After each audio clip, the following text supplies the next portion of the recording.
We're going to get started tonight. Let me introduce the two candidates. First, Josh Smith is the former vice chair of the Libertarian Party. He was the runner-up candidate for the LNC Chair in both 2018 and 2020, and he was one of the co-founders of the Mises Caucus. He currently hosts the Break the Cycle podcast. Chase is a longtime libertarian activist. Chase ran for Congress in 2020 and was dubbed the most influential libertarian in America by Rolling Stone, following his 2022 Georgia Senate campaign, where he was largely credited with forcing a runoff election between the major party candidates. All right. Again, you all know them. You all love them. Some of you may not love them. That's okay. We're just glad you're here. Josh, 5 minutes. 5 minutes or less. Tell us why we should vote for you. Why you should vote for me? Well, first of all, let me start off with a little bit about myself. I know you guys probably know me through the Libertarian Party, of course, but I started as an anti-war activist sometime in 2007 when I found Ron Paul's campaign, and I campaigned for him in 2008, of course. I came by the way of the United States Navy after taking part in the Operation Iraqi Freedom and the Shock and Awe campaign, if you can believe that. My battle group is the biggest part of that, and it really touched me in a pretty terrible way. I came to find out that, you know, Baghdad isn't the desert. It really is a city that has like children and family pets and dreams and goals and aspirations, and people get up every morning and put on their boots and go to work just like I do. And it set me on a course of atonement, I guess. And I've been an anti-war activist for almost 20 years now. Worked for Ron Paul in 2008, like I said. Found the Libertarian Party in 2010 for the first time. Joined the party and kind of got stonewalled when I asked for an outlet and what I could do with my activism, as many people did back then. Came back in 2015, of course, campaigned for Gary in 2016, and then ran for national chairman against Nick Sarwark in 2018, and then Joe Bishop Henchman in 2020, and then vice chair in 2022. I am a podcast host. I wasn't happy with the current trajectory of the Libertarian Party, and I felt like we needed somebody that was going to excite the field and go out there and get people hyped up for this liberty stuff. And I wanted to be the Ron Paul revolution in the Libertarian Party. It's always been my goal to bring that part of the movement to this part of the movement. And I didn't see anybody that was doing that specific thing. And so I started the I Guess I'll Do It campaign for president, eventually became the Vote for Vengeance campaign. We're doing 7 million touches a week right now. That's a lot. That's a lot of impressions.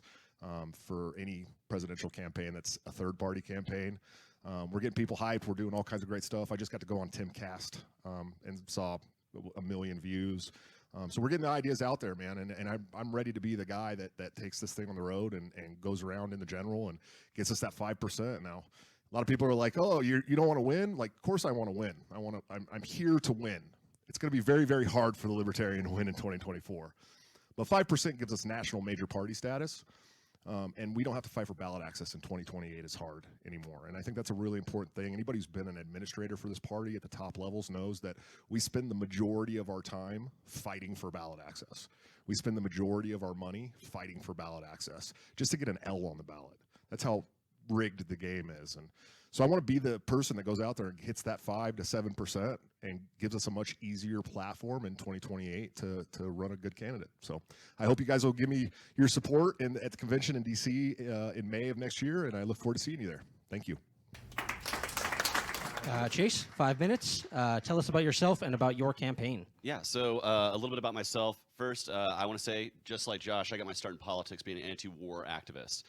The reason is because 9/11 happened when I was in high school, and I had friends of mine who, at the end of the year, one of the things that I'll remember is a friend of mine putting in the yearbook, hey, look for me next year representing the state of Georgia and Brookwood High School out in Baghdad while we're fighting for freedom. And to me, that was very, very sad because I knew myself that war was based on lies. And so I saw good people going to fight in a war, yourself included, having to go fight a war that was based on lies told by our government. So I became an anti-war activist. At the time, I did not know about the Libertarian Party. So reflexively, because George Bush was the Republican president who was prosecuting this war, I became a Democrat. Now, I was a gun-loving Democrat, a let's lower taxes Democrat, which always got me weird looks. But the truth is I was there because I was an anti-war activist, and that's where the anti-war movement was at the time. In 2007, we had a choice in the Democratic Party between a warmonger and Hillary Clinton and this guy Barack Obama, who talked about ending wars and ending torture and closing Gitmo and talking to our enemies. And so I was like, okay, that's the guy that I'm going to back. And then when he got elected president, he abandoned every single promise he made with regards to war and foreign policy. And that is what woke me up to get the heck out of the Democratic Party. I became politically homeless for a couple years until I just happened to be wandering around the Atlanta Pride Festival in 2010, and that was the year we were having a gubernatorial election in Georgia, and it was actually our candidate for governor, John Mons. If you don't know who he is, he's an amazing radical libertarian. He waved me into the tent. He saw me looking at the tent, and he literally waved me over, and he talked to me. He said, take the smallest political quiz, and I said, I ain't got time for that. And he said, well, tell me the thing that means the most to you, and I bet you're a libertarian, you don't even know it. And I said, I oppose the war on terror with every fiber of my being. And he said, welcome home to the Libertarian Party. And since then, I have grown within this movement. I have, Gary Johnson in 2012 was my first candidate for president, but really I've gotten involved in the movement, both in the anti-war movement, the pro-criminal justice movement, the movement for immigration reform. These are the things that I think we need to really focus on as we contrast ourselves with a broken two-party system that just continues to abuse each and every one of us and our inherent liberty as it exists. And so I have gotten myself involved as an activist, a member of my state XCOM. I've been an affiliate chair and vice chair out there in Atlanta. But really the thing I love doing is I love being a candidate for this party, because I love walking to rooms of people who are not libertarian yet and bringing libertarians out of that room. And that's something I can do very well, because I've come from somewhere outside the Libertarian Party like most of us, and I'm able to try to connect with people where they're at and bring them in. I liken it, I'm from the South, and we have a lot of evangelicals down there. I liken it to an evangelical revival. I want to be that preacher that's at pulpit, bringing people into the tent, making them feel welcome and letting them grow within the liberty movement. If we do that, because in 2024 we're going to be blessed with a gift of Donald Trump versus Joe Biden 2.0, and the Libertarian Party has a unique advantage to be able to make a contrast. Well, on election day, I'll be half the age of Joe Biden or Donald Trump and under half the age of Joe Biden. It's time for a new generation to speak forward, because it's our generation that's been fighting the war on terror for 22 years. It's our generation that had the entire real estate market fall out from underneath us while we bailed out big banks and ruined our first start right as we were getting a start in the economy. And it's our generation right now that are raising families all over the country, dealing with runaway inflation and dealing with the broken policies of a two-party system. And we need somebody who's going to be vociferously out there, enthusiastically fighting back against it. I have traveled all over the country so far. This is the 30th state I have visited this year on my way to all 50. Because as a candidate for president, I think it's important to touch the grass and talk to the libertarians on the ground in every single state and represent them broadly. Because as a presidential candidate, that is what we are. We are the chief brand officer for this party, this philosophy, and this movement. And I want it to grow. I want us to grow victories. And like you said, it's very hard for us to win in 2024, but there's a lot of other victories. 5% is a victory. Maintaining ballot access in states like Georgia, where we need to do that in 2024, is a victory. Maintaining major party status in states like Iowa. I mentioned that because that's mine and Josh's home state. There are states all over the country that we can have victories just like that. And we can also have victories for candidates all over the country if our top brand officer is out there supporting them. And that is my promise to you. If I'm our nominee, if you select me in 2024, I will be tirelessly traveling the country to help libertarians at the local level and give us those victories all over the country. Thank you. You're from Iowa, Chase? Oh, I thought you said you were from Iowa, home state. Oh, I thought you said home state Iowa for you. I was like, oh, I didn't even know. That's cool, man. Thanks, Chase. I'm going to ask you guys a couple questions. So the question is for both of you. Josh will answer first, then Chase. So first question, what separates you from other presidential candidates? Why should we prefer you over them? Sure. I think I've had the opportunity over the last 6 years of running national campaigns. I've been to 49 states over the last 6 years. I've gotten to shake hands with people all over the country and find out what people are worried about. And there is a populist side to my messaging, because frankly, that's the way that you can win. It's the only way that you can win.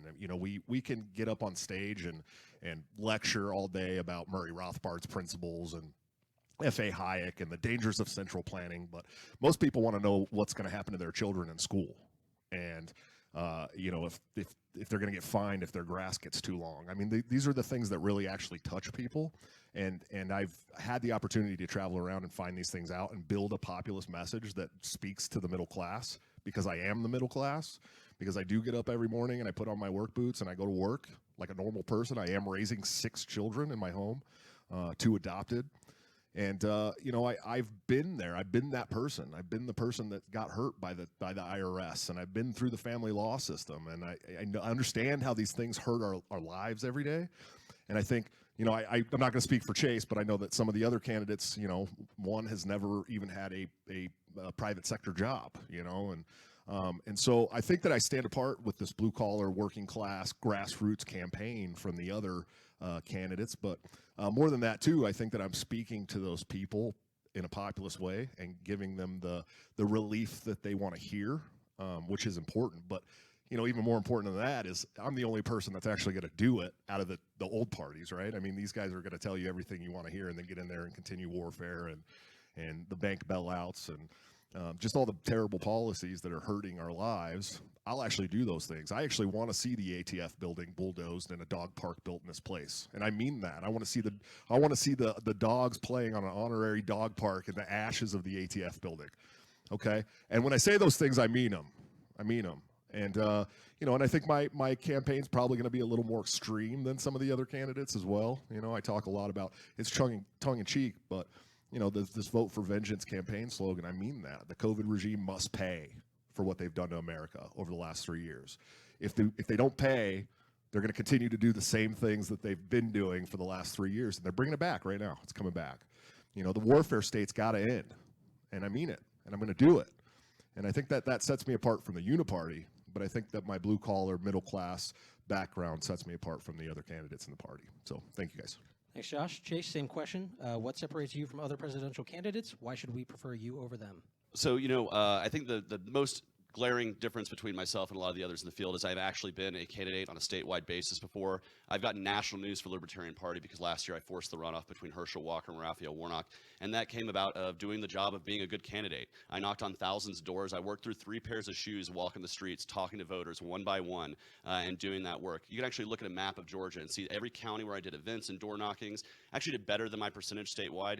Everywhere I wasn't able to reach, you know, I did not as well. And that just is a testament to the fact of retail politics and getting out there and meeting the voters where they're at and talking about their issues. Like Josh said, I'm not going to ask any voter to ever read a 300-page book on economics and be like, if you read this, you'll understand everything. That's to do when we're in clubs like this, social groups and organizations that are already in the liberty movement. We grow within that. But to reach that average voter, we have to talk about what they are concerned about. We have to talk about inflation and the cost of living increasing and the fact that it's cost so much more money for food, the rent, and just to be able to live in this world. We have to talk about the things that are affecting each and every one of us. Immigration being a huge one, criminal justice reform, the warfare state, and the fact that we are sending billions of dollars overseas. You know, when I travel, I get to hear these stories from folks all the time. And so I want to say what's going to contrast me is the energy and enthusiasm I'm going to put into this. I am not working full-time right now. I'm actually living through my savings. I will not have lifetime savings by the end of this campaign because I will have worked through it. I'm going to have to restart from page 1. That's how dedicated I am to this. And in the meantime, I'm also doing a little gig economy work, you know, doing a little Lyft driving, whatever here and there.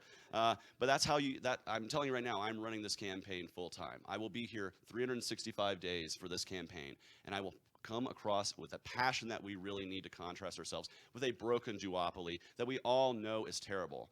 And the way I'm going to contrast that is, you know, I've done the work of being a candidate. I've gotten the national news that we need. And I am somebody who, you know, I come up from, you know, I worked in restaurants for 13 years. I started out as a dishwasher in my professional life.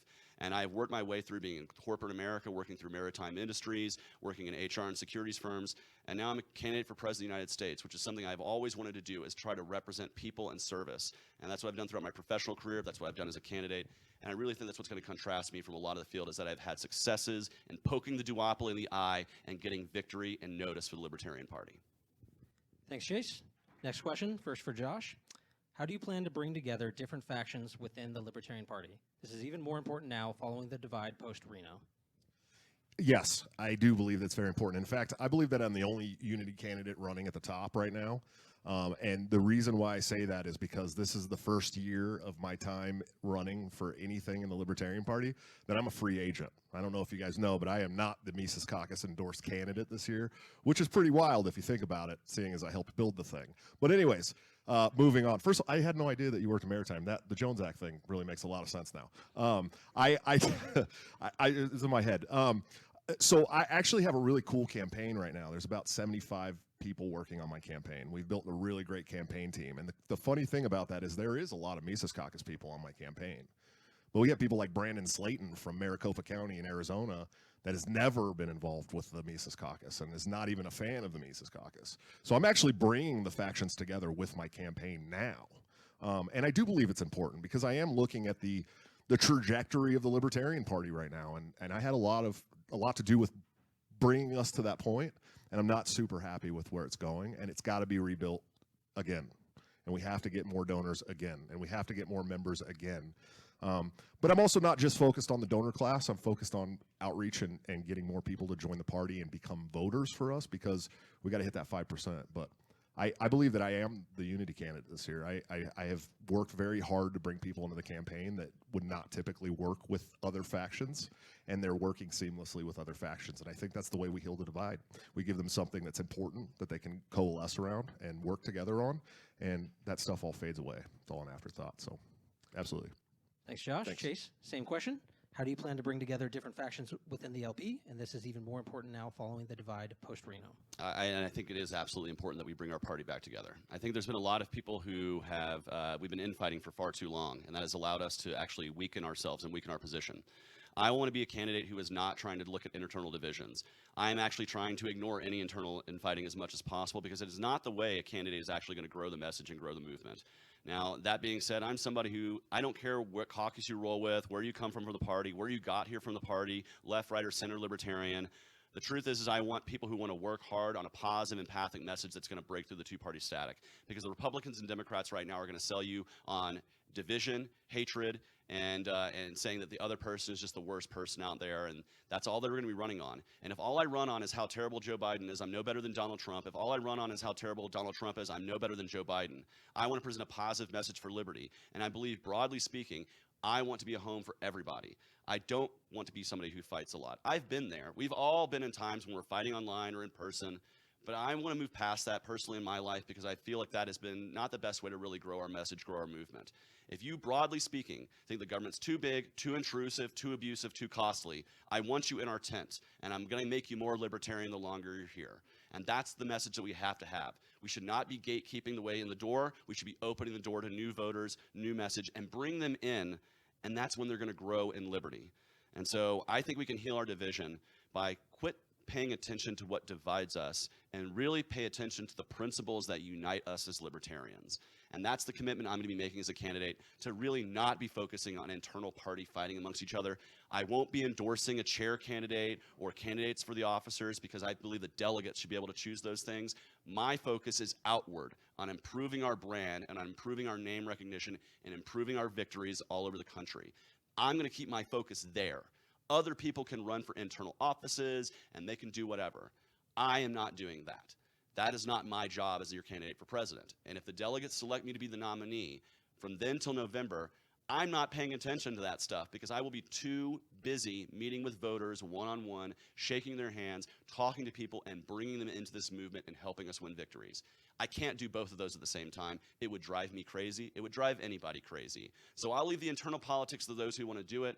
I'm going to be focusing myself outward as a candidate should be. And that's where I'm going to remain until I'm no longer a candidate and I'm either president of the United States or an ex-candidate. And then we can figure out what to do after that. But right now, my focus is on positivity, growth, empathy, and bringing new people in. And I don't care where they came from. As long as they want to fight for liberty, they are my brother, they are my sister, and we will fight together. Thanks, Chase. Josh, what is the single most important issue to you at this time, and what will your campaign focus on? So that's a hard question for me, because there's so many people in this country that need to pay for the aggression that they've committed towards the American people. But it's got to be the warfare state. I don't think we can talk about this stuff without talking about war. It's such a huge part of our national budget. It's such a huge part of ruining lives around the world, and we're at the forefront of that stuff. We can talk about the COVID regime, we can talk about the Federal Reserve, we can talk about all that stuff, but the warfare state resonates with so many people. And as an anti-war activist, there was a year in this party where I was the #1 recruiter in the entire Libertarian Party, because people care about that stuff. They care about war. And so, with the precipice of this hot war with Russia and the precipice of this hot war with China over Taiwan and the Ukraine money going out and the constant, foreign welfare parasitism that we constantly send out every year, we have to talk about this stuff first. I think it's very important to many, many, many people in this country, not just Republicans, not just Democrats, not just Libertarians, but the 51% of the population that didn't vote for a president in 2020 because they're just fed up with every time they vote, they get John McCain. And we have to fix that. And we're the only party that's out there advocating to end these damn wars and to bring our troops home, let them heal, let their families heal, let the world heal, shut down the bases around the country. It's got to be at the forefront of everything that we do as libertarians, because we're the only party that talks about this. It's important. So it's got to be warfare. It's got to be the impending war with Russia, the impending war with China, and how we can just simply come home. So thank you. Chase, same question. What is the single most important issue to you at this time, and what will your campaign focus on? Well, I'm going to start with what my campaign is going to focus on, and that's what the voters are focused on. That's what the voters find to be important. And if you look at the polling, it is this economy. It's the fact that runaway inflation is making it harder for people to live and more expensive to live. And so we actually have to be leading with that, because that is the one thing that voters care most about, those kitchen table economic issues, when they're sitting down at the end of the month trying to balance the bills and trying to say, man, I want to send my kids to a great school. I want to be able to provide them all the prosperity they want. I want to be able to buy some property, start a business, all these things, but the cost of living is just making it impossible. So we do have to talk about that issue. But when you say, what is the issue most important to me? In addition to the warfare state, and I want to say there's a lot to go with there. I just spoke to a young lady who just got done with her 52nd surgery, being born with birth defects due to depleted uranium ammo. And we're actually sending depleted uranium ammo right now to Ukraine. So there's going to be a lot of Ukrainian kids born with birth defects because of our warfare policy. And it's things like that that really make me think. But really the issue that is near and dear to my heart and always has been is criminal justice reform. I believe that the American people should be on a level playing field with government when it comes to the court of law. And that's at every interaction. That's your first interaction with police. That's the way the courts work with mandatory minimums. That's the way the prisons are run. That's the way we talk about with the death penalty. At every level, we need to fix that. But really, we need to fix the first interactions with police by ending qualified immunity for federal law enforcement, so that way we can seek our justice in the court of law. And I'm somebody who does believe that every officer should be carrying liability insurance, because when they do wrong and they get sued and they lose and because qualified immunity is gone, that settlement shouldn't come out of the rest of the local government's money, which is our taxpayer money. That should be coming out of that liability policy. It also has the added benefit of if you screw up as a cop too many times, you're uninsurable. It's a market force that takes bad cops off the streets. It's not ideological. It's not using any kind of formula. It just says you're uninsurable, dude, so you're not able to be a cop anymore. Sorry, you committed too many acts of violence against innocent people. So the most important issue that we have to reach out is the one that the voters care about, which is the economy. But when you talk about what things are personally important to me, I got my start opposing the warfare state. And the 2 times I've been tear gassed by my government, the first time was opposing the war in Iraq. The second time was fighting for criminal justice reform in 2020. It was a lot more fun when I was a teenager than when I was in my 30s. But those are the issues, because those are the issues that the government's literally willing to crack down on populations, tear gas them, beat them in the streets for. And so those are the issues that are most important to me personally. Thank you, Chase. Next question. Should the LP continue to talk about the COVID regime, or should it just move on? Check. Oh, yes. We have got to talk about the COVID regime. It was the worst tyranny in our lifetimes. And we can have the progressives yelling at us all day that it was for a public health measure. It had to be done to save all these lives. And we know the truth. We know that in every tragedy in America, they use it as a battering ram to ram through terrible policy, things like the Patriot Act, the NDAAs. I mean, we're talking about some seriously terrible policies. I mean, this is how we got the federal income tax. They used the World War to ram through a federal income tax that we still pay today that was supposed to be temporary. It's part of the reason why we have a central banking system, and it helps prop up the warfare state, And so, yes, we have got to talk about the COVID regime. And the people who impose this on us have to pay. And they need to be investigated. And we need to find out if they committed some crimes against humanity. And I mean that. And I'm talking, Fauci and the Safer Task Force and Pfizer and all of these people need to be investigated and find out what lies they told us to institute these terrible health mandates that didn't help anybody. It didn't help a single person. And, you look at the economy after the COVID regime, it got, tenfold worse. What, 13% of the businesses that closed will never come back to the market? Those are small mom and pop shops. People lost their entire livelihood over this. And what they get, $1,600? No. They want vengeance. People want vengeance in this country right now. And I've had a lot of people tell me libertarians aren't supposed to be about vengeance. That's crap. That's absolute crap. There's no reason whatsoever that as a libertarian you can't get some kind of payback for being harmed. There's no libertarian philosopher that tells you that. So these people need to be investigated. They need to be held accountable. And if, God willing, we can clear out Guantanamo Bay, they should spend their time there. honestly. So, yes. Thanks, Josh. Chase, same question. Should the LP continue to talk about the COVID regime, or should it just move on? No, we should not just move on. I think the biggest problem that we did post 9/11 is we just moved on from the liberty that was taken away from us. We still haven't clawed that back. So if we just move on from COVID, we are never going to get back the rights and liberty that were taken away from us in the wake of COVID. So we absolutely have to stay focused on this stuff. And we have to be professional. As you said, you have to investigate. If I'm the President of the United States, I'm directing the Department of Justice to investigate everybody who was involved in the COVID response to make sure there was no illegality, no crimes that have been done. And that's the way you have to do it. But I would also compel Congress to investigate the entire response. Give us a 9/11 commission style thing. Give us a COVID commission. Go through every single thing that was done wrong and expose those things. We have to be able to know what we did wrong so we can expose it in the future, so when they try to steal our liberty again, we know how to combat it. And I think you need to be punishing people who did wrong. And like I said, 9/11 was the last time that the United States government created a major emergency and used that as an excuse to rob us of our liberty. And we still have the NSA. We still have the warrantless wiretapping. We still have the abuses. We still have the rendition. We still have all kinds of horrible things we still do in the name of national security. We're still fighting under an AUMF that Teddy Kennedy and a bunch of other dead members of the Senate and House voted on. I think it's time that we repeal the AUMF. But also, with COVID, we cannot forget about what was taken there. We have to have that response. Our liberty was taken from us for BS. These things, whether it was in good faith or malicious, robbed us of our liberty, robbed us of our small businesses, robbed us of so much of our prosperity that we could have been having for the last 3 years. And you're right. We need to be vigilant to make sure that that does not come back ever, ever again.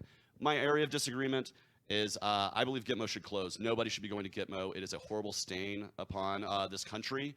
It should never have been open to begin with.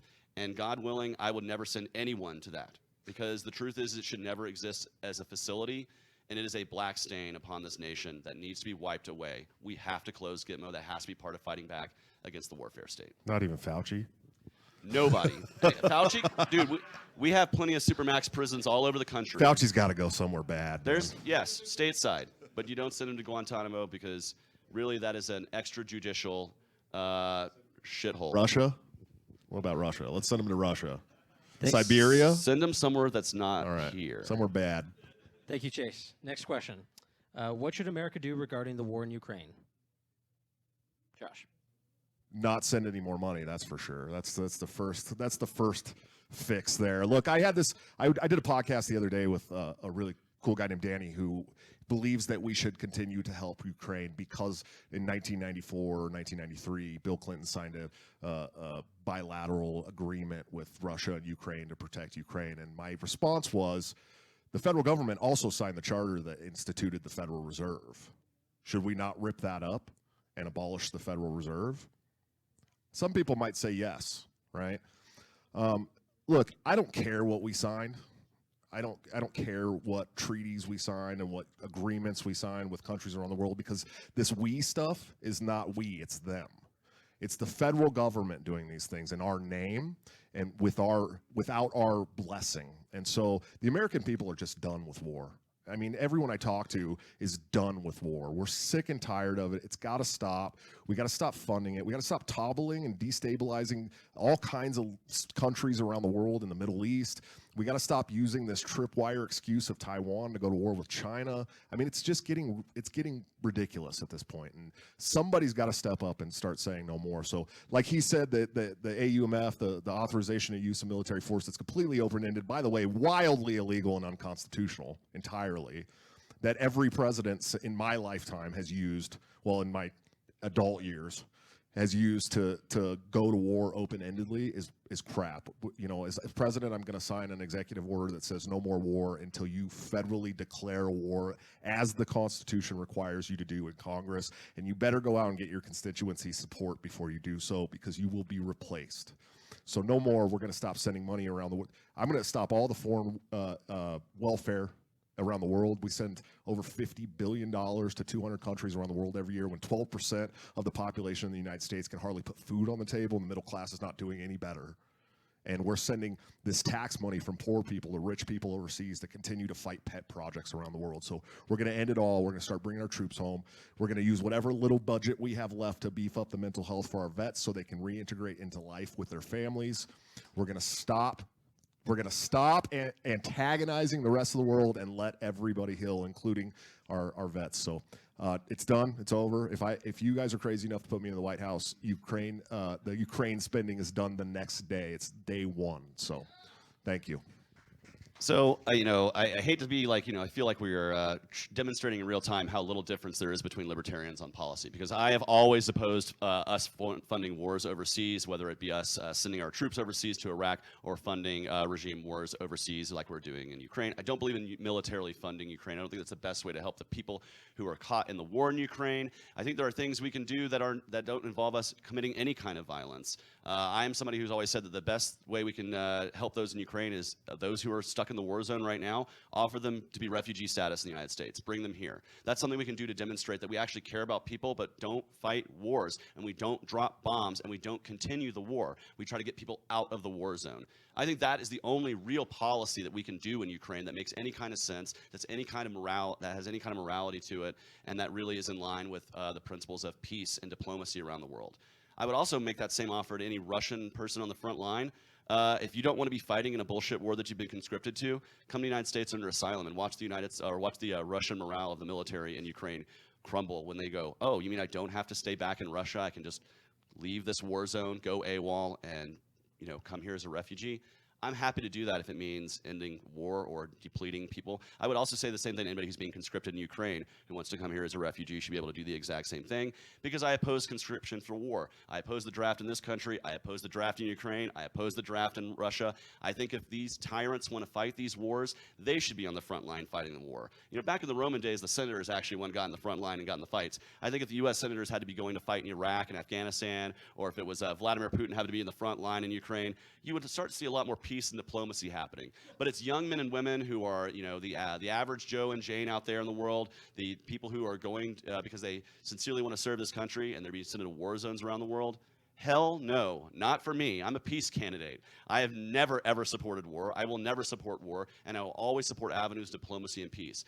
And again, like I said, I was a former Democrat, and one of the things that got me away was Barack Obama negating all these promises he made. And the biggest one is he said we were actually going to talk to our enemies. If we're the president of the United States, we cannot be afraid to talk to people that we have adverse goals with. But what we cannot do is solve problems with the barrel of a gun anymore. I am somebody who's gotten to work in the logistics field. I have moved products from all around the world. I know how interdependent economies are, and I know that we are more peaceful with each other when we're trading with each other and not trading blows and bombs with each other. And so that's what I want to do. I want to export peace through market cooperation, through free trade, and that's the way you export democracy. You don't do it with bombs. You do it with Burger King. You do it with market capitalism and bring that prosperity to people. And if you want to see that in real time, watch how quickly East Germany really got with capitalism once the wall fell. And those are people who love freedom, love free markets, and that's the way we're going to export American democracy, quote unquote, around the world. That's the way you export free markets and those principles that we libertarians hold dear. You don't do it with violence. We will never solve anything with violence unless we are directly attacked. And as Josh mentioned, that's the purpose of our military, is to declare war when we're attacked. We did not even get involved in World War II until we were directly attacked. There was a giant war going on in Europe that right until we were attacked by one of those folks, we did not get involved in. We did not declare war. That should be the policy of the United States. The only time we should go to war is if somebody threatens us and our sovereignty. Our military footprint should be removed from every continent that is not North America. Sincerely, we should close every base. We should not be trying to pass ourselves off with military imperialism. It creates blowback, it creates bad feelings, and guess what? It creates violence towards us and other Americans. We have to stop it. And I will oppose the warfare state, including what we're doing in Ukraine, with every fiber of my being, as I said while I got in this party. And I will never, ever stop being a peace candidate. Thank you, Chase. We're going to move on to audience questions in just a minute. So if you have questions, you can start lining up in a second or two. But before that, real quick, you guys get to ask one question of each other. So Josh, if you have a question for Chase. You go first. All right. Yeah, it's your turn. Your turn. Oh, shoot. You do not have to. If you don't have a question, we can move on. No, really, I'll just be honest. Do you think, because, like I said, I'm a single guy. I'm not working right now. I'm able to run full-time for president. Do you feel like you are going to be able to have that same? I know you have a lot of kids, man. You got a job. Do you feel like you can pay the full attention to this race that we need to in 2020? Yeah, absolutely. And so, I already have it lined up for a leave of absence from work for the general, if we should get into the general. Currently, my job lets me have off 14 days every month anyways. Yeah, it's, I only work 14 days, and I have 16 vacation days and plus 2 floating holidays or something like that. So, currently, I'm able to still campaign most of the month. And if we get into general, I already have a leave of absence set up. We're getting a 15-passenger van. We live in Iowa, so I get to visit all the Middle America states repeatedly, and I can bring my family, which is really kind of cool for me. So yeah, I'm set up. I'm ready to go. We have it all lined out. I have the support of my family. I have a wonderful, wonderful wife who takes care of the house all the time anyways when I'm at work or doing political stuff. And our kids are excited. My 12-year-old's very excited that when we get into the White House, we'll have 16 rooms since we have 6 kids. And he asked me if he can get a PS5 if we move into the White House. I said, absolutely, buddy. That's $400,000 a year, dude. We got this, You're not gonna go back to being a college professor? No, absolutely not. I'm gonna be able to run a serious full-time campaign come the general for sure if that's what you guys want. But we're gonna run a good campaign now too. We're just doing a lot of flying currently, but we'll have the van soon, and we'll be doing all the Middle America states tour as well. So yeah, that's where we're going, man. Yeah, we're ready. My family's my kids are very excited about this. Very excited. They're more excited than I am, trust me. And I'm excited. I think the biggest question for us, my campaign for you obviously is your thoughts on the trans kids take, and should it be okay for these doctors and these psychiatrists to be pushing kids that can't consent yet? Obviously, I know that you agree with that. That can't consent towards these mutilative surgeries that change their life forever, or these medicines that they can't walk back. And I've said this several times in my campaign. Mental health care is a spectrum from general depression all the way up to psychosis, and the job of the mental health care professional is to help people live inside reality. And I think this is a really big issue for parents around the country right now, is how are schools going to handle these situations and stuff like that. So I want to find out where you stand on this situation and what you would do about it to help alleviate some of the worries. Awesome. So let me just be frank and clear about my policy on trans health care. I don't believe you should be having surgeries under the age of 18. I believe that is because you as an adult should be able to have informed consent at that point. But when it talks about gender dysphoria overall, if you look at the numbers, there are 300,000 young people between the ages of 10 and 19 who have expressed what they call continued gender dysphoria, which means it's been a few months that since been diagnosed. It's not just like a one-day thing, like where they throw on a dress one day and then tomorrow they're not. And so we have these 300,000 young people. And when you look at what is the most common form of treatment for that, according to mental health professionals, it is just social transitioning. It is merely allowing them to cut their hair as they wish, wear the clothes they wish, have the name they wish. I think that's overall the best policy overall. That's why it's the most common policy for young people. There are about 4,000 of that 300,000. You got to remember some of these, it's 10 to 19, so some of these are 18 and 19-year-olds receive either hormone therapy or puberty blockers for those who are pre-puberty. I am not an expert on these subjects, but I am somebody who understands that parents have an unconditional love for their kids for the most part. Nearly all of them do. There's abuse and neglect out there, but that's like minuscule compared to the people who would fight, die, and do whatever they could for their children. And so I believe that parents should be the best advocates for their kids. I believe they are going to be the best advocates for their kids. Next to that is doctors, mental health professionals, people who get into the field to try to heal, to try to help, to try to people to feel more healthy and well in their life. And they take the Hippocratic Oath to do no harm. There is malpractice, and for that there is legal remedies. But I want those people to be the best advocates. I don't like removing that agency from parents and doctors and moving that to the federal government, towards a bureaucracy. Because the bureaucracy does not know this kid. They do not know where they come from. They do not know their history. They know them as a stat. They're a number on a spreadsheet. And I can say this, it is a concern to a lot of parents. And I've talked to both parents who are concerned about what's going on in schools. I frankly think school choice is the real answer there. If funding matched the student, they could go to whatever school the parent wants them to go to. And I think that's really the long-term solution to a lot of the culture war, is actually create more choice in the marketplace and quit using government to try to push one thing or the other. But when it comes to, I don't want to put government in the way of a parent and a doctor being able to provide care for their kid. That being said, I don't believe, personally in my opinion, gender ideology is really something you talk about for youngsters. I do believe you can talk about all different types of families existing. That's a different subject altogether, and it's very, very nuanced. But at the end of the day, the choice should be made for the parent on what education choices they want for their kids, what curriculum they want for their kids. And I'm inclined to trust that those best advocates are going to do their job, and that the federal government does not to be doing it. And I'm not somebody who wants to fight the culture war one way or the other. I believe when it comes to culture, we actually, as libertarians, need to be calling for a cultural ceasefire and a free exchange of cultural ideas. And that's the way things are going to move forward. Because whenever you try to use the levers of government to push culture one way or the other, it creates blowback from the general population who sees that this is like being foisted upon them. I would rather let culture move at its own pace than the very visible hand of government try to move it.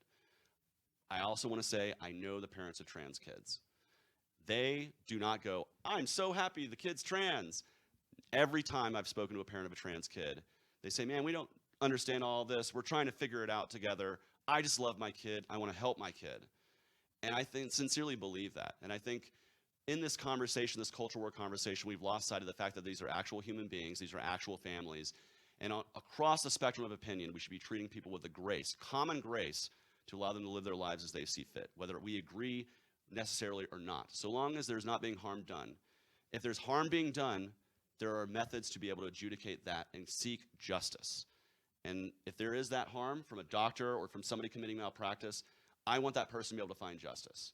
But I don't want someone's negative experience with gender dysphoria to prevent somebody from having what they might think is a positive experience. So for me, I'm going to keep my hands off as the President of the United States.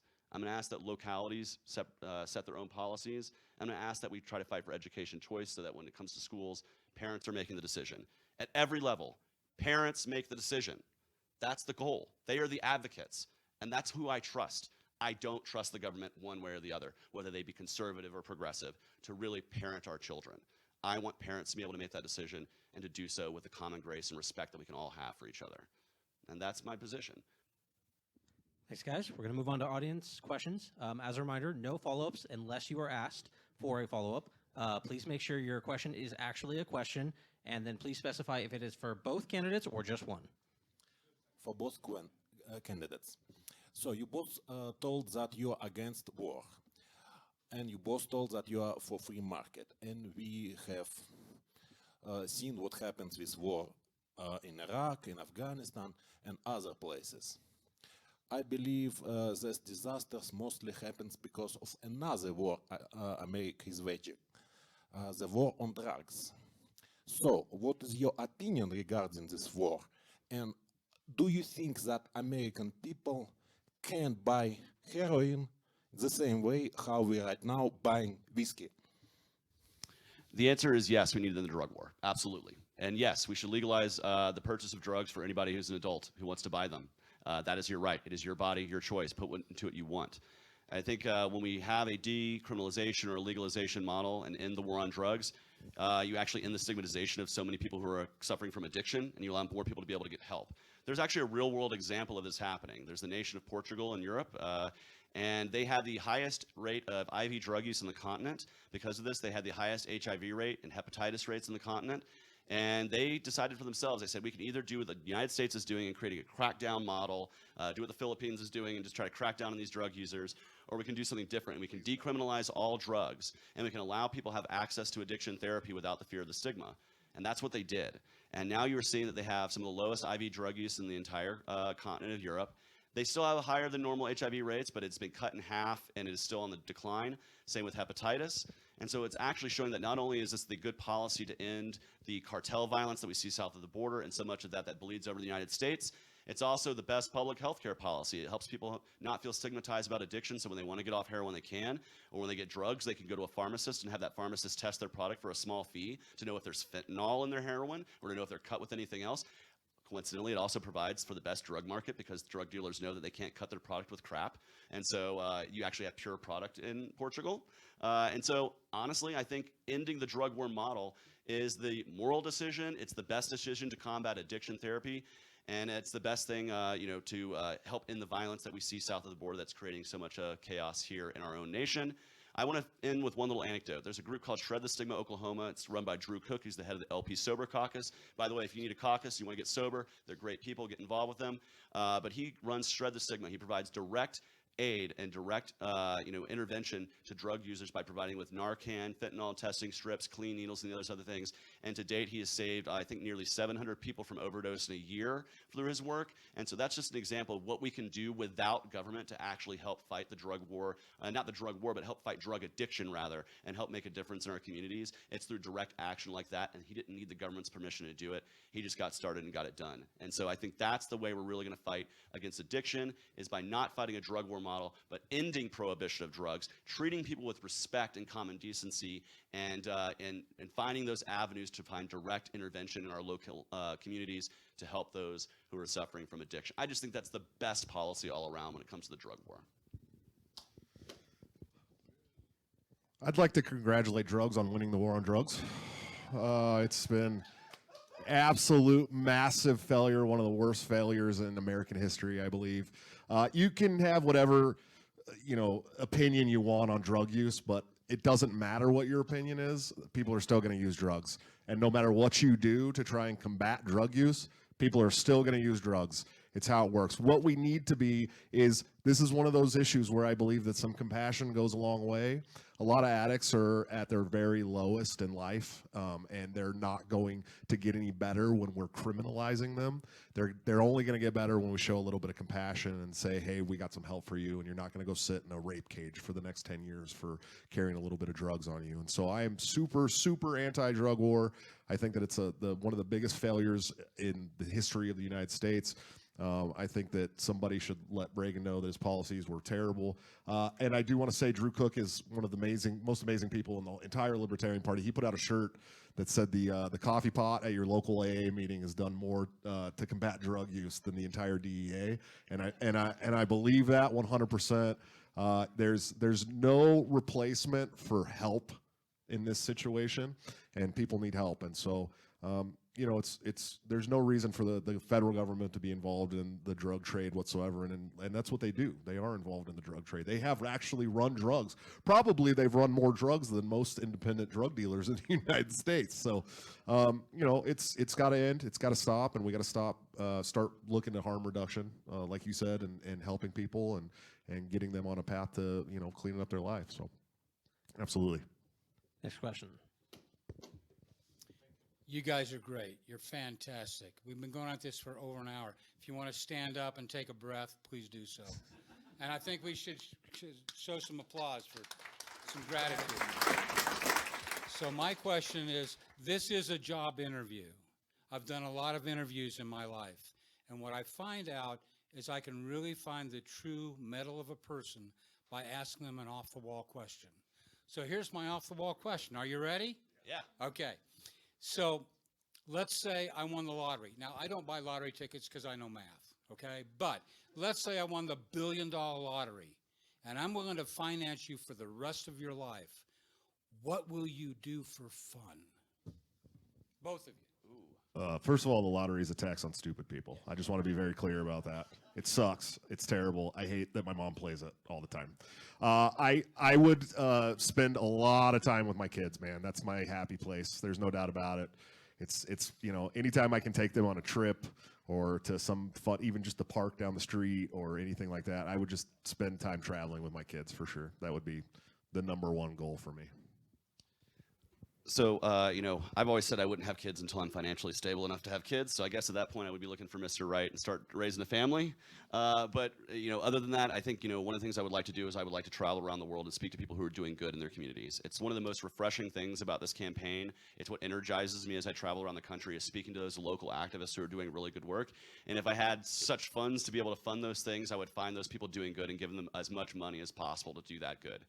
Because I sincerely believe that individuals who are choosing to serve their community, or to fill the gaps where government is failing, or to find the common humanity in all of us, is really where we're going to find more peace and love and prosperity in the world. And I'm somebody who is, if you haven't realized by now, I'm a very positive and very empathic person. I love to find those good do-gooders in the world. I love to shake their hand and say, I appreciate the work that you're doing.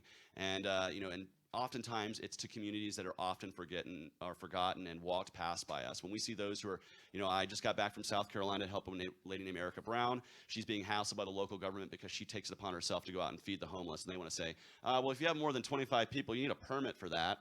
And actually, you can go ahead and do feedings 3.1 miles away from downtown so that homeless people have to walk through residential neighborhoods every day in the scorching sun of South Carolina to get their food, because that will really work. And so I want to go highlight people like Erica who do good work, people like Drew Cook, as I mentioned earlier, who do good work. And if I had unlimited funds, of course, I would fully fund this campaign for president and ask that you create a super PAC in the name of the Libertarian Party and help support our candidate.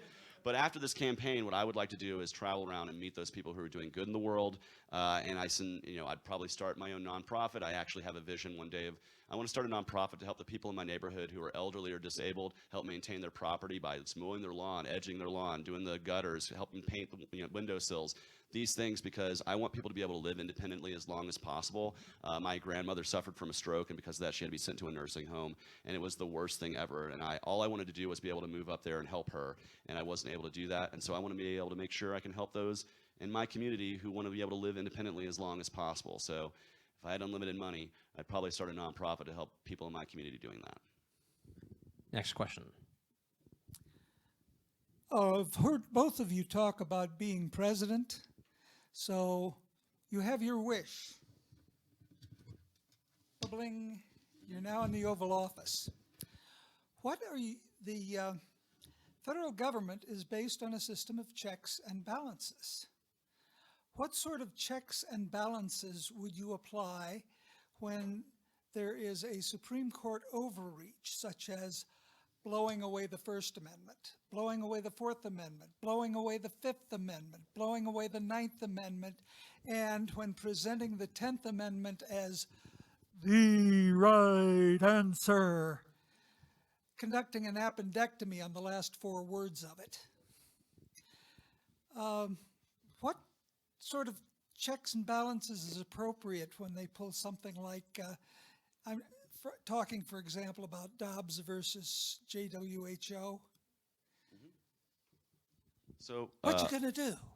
So, you said I'm in the Oval Office, so I've already assumed I've already pardoned Ross Ulbricht, Julian Assange, and Leonard Peltier, and Edward Snowden. Jesus Christ, why did I not remember? That's the first January one. 6th rioters. Oh my Don't God. forget January 6th. I just pulled a Rick Perry. And yes, what I will also do is I will pardon anybody who has committed any nonviolent action that's in federal court. I do believe, you just mentioned January 6th. The truth is a lot of those January 6th folks, they sat in prison for a long time. They didn't get the trial they deserved, and really they need to be pardoned for what they did, honestly, because I think the government screwed up in the entire process of prosecuting all that and basically committing a lot of violations. But what do we do to create a check and balance? First off, I can make you this promise. If I'm elected President of the United States, the office of the President of the United States will be weaker the day I leave than the day I got on, because most of the overreach we have comes from our executive branch, who just acts without any will for the Constitution. But when it comes to judicial overreach, what do? We do exactly what past presidents have said when the Supreme Court tries to pass something unconstitutional. Let them enforce it. In the meantime, the United States government and the executive branch will be doing their job under constitutional bounds, and I don't care what the Supreme Court says, because that's our job. Let them enforce their unconstitutional measures. I will be a constitutional president. I will also ask that Congress quit abdicating their job and start doing their job. If they can't present a budget to me and the government shuts down, that's what we call in the Libertarian Party a win-win. And so I have no compunction to have to be held hostage by them saying, well, you have to pass this. No, I don't. Give me a balanced budget or it's not getting signed. And if you want to overrule it, that's on you, not on us. And so we are going to fight back against overreach from Congress. We're going to fight back against overreach from the courts. But the most important thing we're going to do as president is fight back against the overreach from our own office and weaken the power of the president, because he is not our king. And we need to remind people of that. And I think a libertarian would do a damn good job. And I know I'm passionate about making myself a less powerful president on the end of it than I was on day one. Well, I assume that I've let my arm heal from signing executive orders, getting rid of every act and law that the president has the power to get rid of, and also pardoning all the wonderful people that you talked about, including the January 6th protesters, because seriously, like seditious conspiracy? Come on, it's a little bit far. But I agree with him. I think that, refusing to enforce anything that's out of the bounds of the Constitution from the executive branch, requiring that the Congress and Senate do the same things, And I have a very similar take on warfare. I've talked about that quite extensively as well.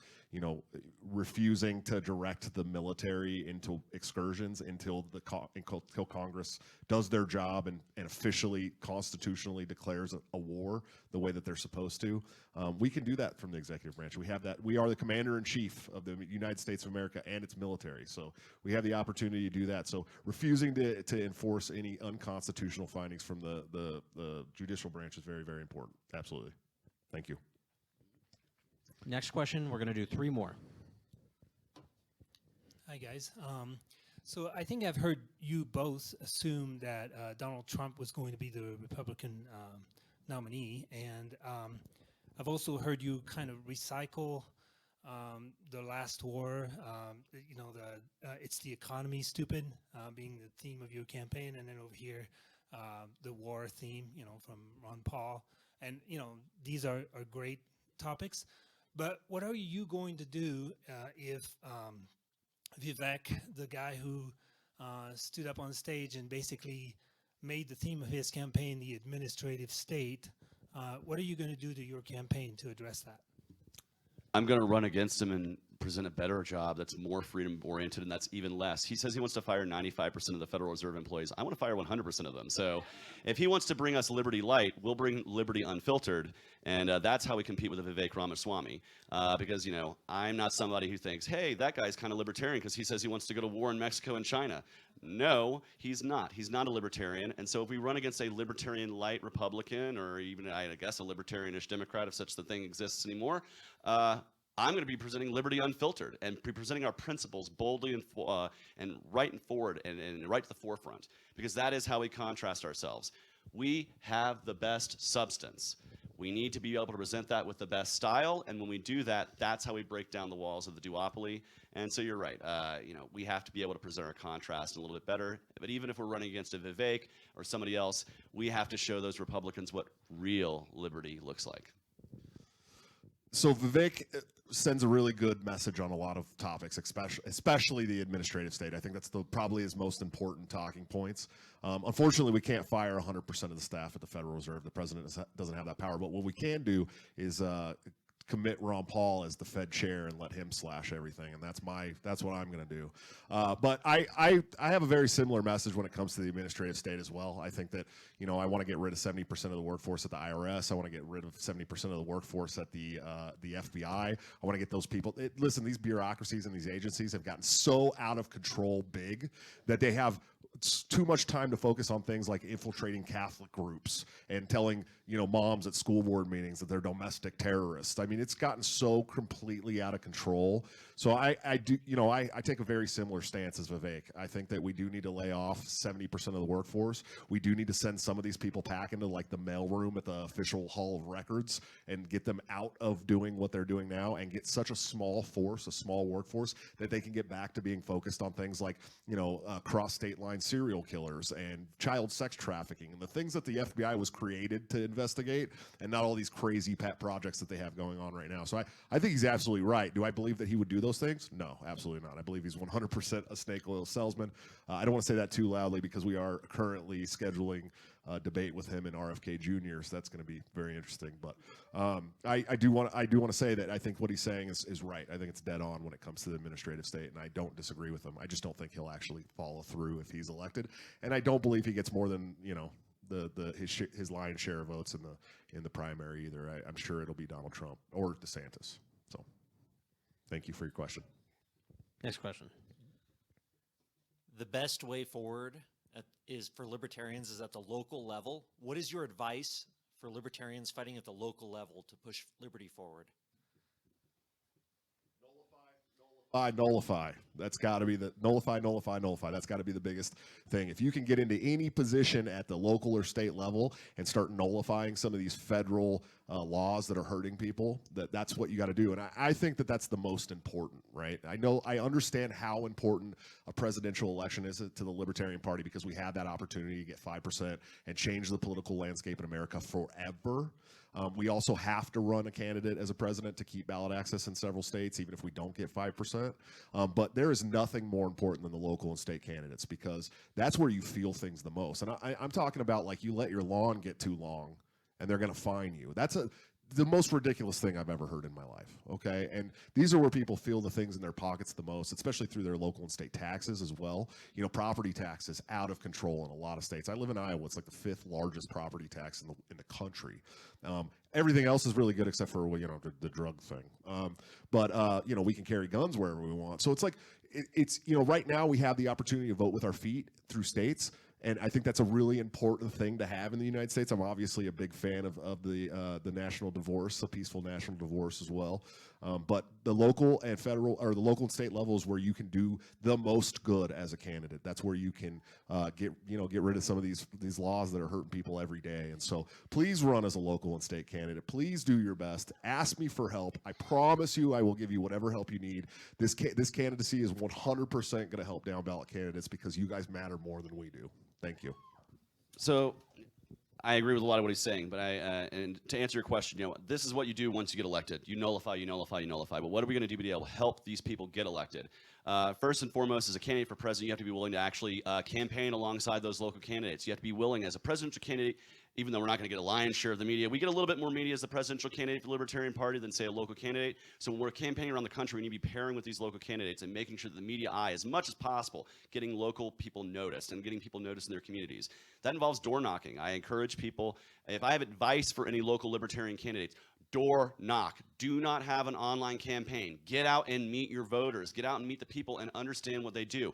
If they are not home, leave a piece of your literature alongside a handwritten sticky note saying, I want to talk to you. Here's my number. Let's meet up. Let's connect. Because trust me, when you knock on doors, that's how you win. The more doors you knock on, the better chance you have of getting that next volunteer, that next donor, that next supporter who's going to vote for you. So you have to be willing to put your feet on the road. I went through 3 pairs of shoes when I ran for U.S. Senate, walking doors. By myself, I knocked on 2,000 doors during the election, because I woke up every day before my job. I drove to a neighborhood, spent 2 hours knocking on the doors there, and then I asked that my volunteers do the same. Overall, we got almost 5,000 doors knocked total.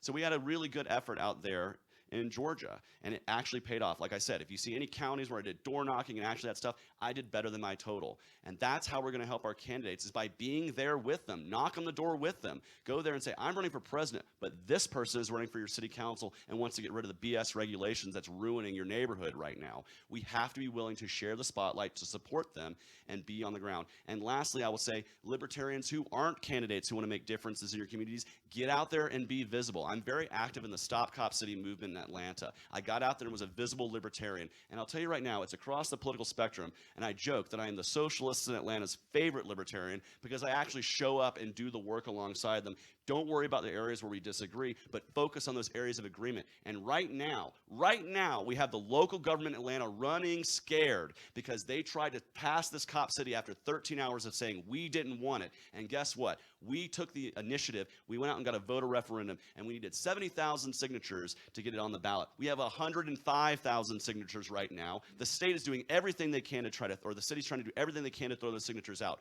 But what we did is we saw that government was not responding to us. We got on our feet. We got out there. They collected the signatures, and now we are going to get it on the ballot, and we're going to stop this bad government where it resides and sidestep terrible members of the city council. And the next step you take is you start drafting people to run for city council, replace every single person that does it. Whenever you see tyranny in your local community, that's the step you take if you're not being a candidate. Get out there and be an activist. Get out there being a voice for liberty, because that's how we're going to grow our party and our movement across the spectrum. And that's how we're going to have real wins, whether we win elections or not. We're going to sidestep government and take it back. The power does not belong to the state or the local government. As Spike always says, you are the power, you have the power, and we need to remind every single local government that that is the case. And if I'm our presidential candidate, I'll be marching alongside local candidates, knocking on those doors and challenging local oppression every step of the way. Final question. So can I ask 2 or just 1? One question. Just the 1. Got it. All right. All right. This question is for both of you gentlemen. My name is Alicio. I am a 33-year-old American professional with very proud Mexican roots. My parents are technically American because my dad, he did get his citizenship afterwards. My mom technically was born to my grandma, who, I mean, she was obviously born to my grandma, not technically. But my grandma is technically an American citizen. I believe that she was one of the very few that was unfortunately deported during the 1930s when the U.S. was going through their, the Great Depression, right? As far as I can tell, and I'm super biased on this, but a lot of immigrants that are coming to the United States are here to work. There's a very funny joke that I heard from a comedian that said that everyone debates about who built the pyramids in Egypt, but absolutely no one debates on who built the pyramids in Mexico. There is no debate. So my question for both of you is, how do you plan to fix such a broken system, which is immigration? Take it away, buddy. Yep. This is your. So I'm an immigration advocate. I have been working. I'll tell a quick story first off. In 2019, they were trying to, or 2018, they were trying to house ICE detainees at the Atlanta City Jail, and a lot of people in Atlanta did not like that. And so we started a protest that began at the jail, and we marched our way downtown. But as we were kind of gathering, getting our signs written, I remember one of the activists. They said, "Look up at the jail. They see us fighting for them, and you see in these windows they're about this big. You see hands waving." And you see handkerchiefs, and they knew we were fighting for them. I believe that people who want to come to this country and work should be allowed to come to this country and work.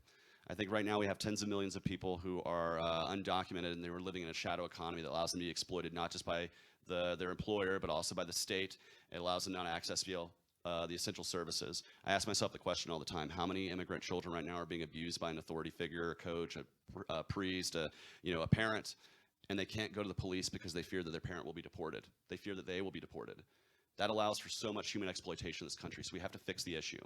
I'm somebody who believes in Ellis Island style immigration. If you come through a port of entry, if you're not carrying a communicable disease that can make us all sick, and you're not wanted for a crime that requires us to exercise our extradition treaties with other nations around the world, meaning you didn't murder anybody or rape anybody, have to go back home and suffer those consequences, you should be allowed to come here and work in peace, because that's what built this country. I am descended from immigrants. Most of us are descended from immigrants, and it's because of the hard work of our forefathers that we have the ability and the chances that we have in our life now. We shouldn't rob immigrants of that. So I would seek to allow anybody who wants to be here and work to do that. If you're already here undocumented, I would seek to have a bill that basically say, if you go to the post office in the next year and you declare yourself as a guest worker, we will get you a worker visa. And that helps get these people out of the shadows who are already here. It allows people to come here to work. And it also allows us to treat our law enforcement and our border patrol on those who are actually doing the real crimes, bringing people over here for the sake of sexual or human exploitation. I think that is where we really need to focus our immigration policy. And the truth is no amount of building walls or hiring, they keep saying, build more wall, hire more border patrol agents. Well, we've doubled the border patrol and then doubled it again and doubled it again. And we still have people who come here seeking opportunity. So I don't want to rob those people of that opportunity. I want to simplify the immigration system so that people can come here. There's no example of bad government worse than the complicated, costly, and bullshit, frankly, immigration policy, bring people here to work or to become citizens. And we need to streamline that process and make it easier. And with that, I think it would allow more people like your family to come here and start their American dream, put down their roots. And to be frank, we are going to need those workers in the coming decades as our population is kind of declining. We do need to have those workers coming in and filling jobs and working and creating prosperity here in America. And the stats do not lie. Children of immigrants start small businesses more than us native-born folks. We really need to get better on that as native-born folks. That's nothing against us, but that's just showing you that much of this rhetoric around immigration, they just want to use our services, they just want to do this, they don't want to do that, that's really kind of obfuscating the issue that there is real humans who are being exploited by being in the shadows. And lastly, I just want to say this. These are human, as I said, these are human beings. We need to treat them with love. We need to treat them with respect and understand that we will never be able to deport everybody who's not here with documentation. So people who have this deportation dream are just really just telling you a load of BS. And we can do better as a nation, and we honestly should, so that we can attract the best people to come here and create prosperity here in the United States, create jobs here in the United States, and create a better future for us, our kids, and our communities. Thanks for that, Chase. I have a very similar view on this. I used to be the regular libertarian anarcho-capitalist that thought we had to have open borders. And I think we have a real crisis at the border. When they say crisis at the border on the news, I believe that, but it's not what they're saying it is. It's a humanitarian crisis, and people are being harmed and being brought over here in the way that they are, and it has to have some kind of check on the people that are doing harm to those people. But I am for an Ellis Island style as well, streamlined immigration that helps people come over here and be productive and work and do the things that they need to do to have a better life for their families. I have advocated for that for quite a bit over the last year, and I agree that we need to have some kind of vetting process to make sure that we're not just flooding the country with foreign criminals that want to come over here and do harm and not work and take the welfare magnet. But I'm not against people coming here to be productive members of society. I think it's great. It's great for the economy. Growing up in California and being a blue-collar construction worker, I have friends that have been deported, and it sucks, man. I know those guys. They worked really, really, really hard and really wanted to start a good life here in the United States. And it's a tragic thing that we do. And, we, like you said, we're all immigrants. All of our families immigrated here at one point or another in history, and we're who built the country. We're the immigrants are who made this place what it is. And so we have to have a streamlined way to get people that want to come here and be productive to come here and be productive. But we also need to be able to, as a country, not let people come over here that want to come over here to do harm to our country. I would hope that we could start an immigration policy where, if you do immigrate to the United States and then you commit crime, you have to leave. And I think that's a really important aspect of the immigration policy that we have in the United States right now. So that makes you a guesswork. That's what you're guess. But yeah. Last thing I do want to say, and this is something that I tell libertarians all the time, because you kind of mentioned it. They say, well, we can't reform immigration until we stop the welfare state. I believe libertarians can walk and chew gum at the same time. We can oppose the horrible, horrible welfare state that currently exists in this country while treating people with humanity and respect. I think to do otherwise says that we have to wait till government acts right for us to be standing by our principles when it comes to free movement of people and labor. And so I just reject that notion outright. We can fight the welfare state and treat immigrants with compassion at the same time, despite what Republicans would tell you. All right, closing statements. 2 minutes or less. Just say any final thoughts you have. Chase, you can go first. First and foremost, I want to say thank you guys for coming out. This is a wonderful turnout for this event, and I hope it continues on. This is a very cool thing. I like the idea of free discourse of ideas, free exchange of ideas, and that's the way we're going to grow within our libertarian family. I want to encourage folks to check out my website. Go to votechaseoliver.com right now. You can see all of the work I'm doing as I'm traveling across the country. I'm trying to get media hits as much as possible. I'm putting out press releases every week to talk about the issues that are going on where I'm going. I'm meeting activists out in the field, and I am gracing every Libertarian Party across this country with the respect that they deserve by getting out there and hitting all 50 states before our convention.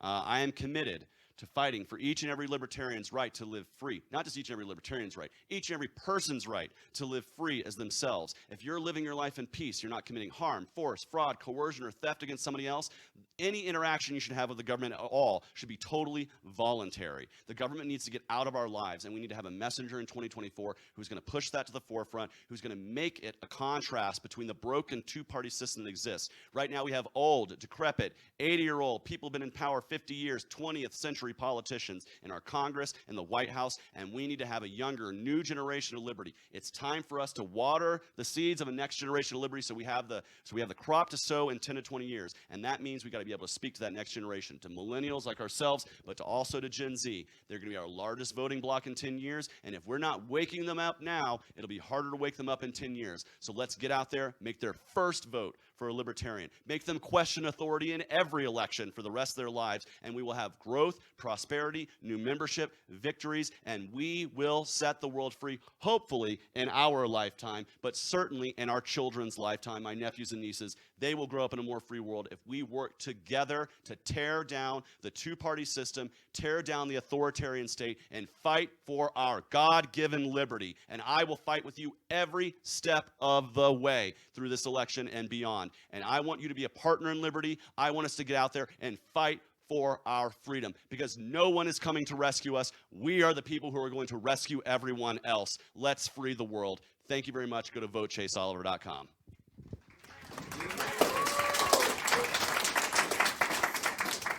First of all, thank you guys so much for having us. This has been an awesome time. I'm happy to come hang out with Colorado libertarians. It's been really nice. Yeah, let's go. Let's go, Colorado. Weed. Nobody's clapping? I said weed. Come on.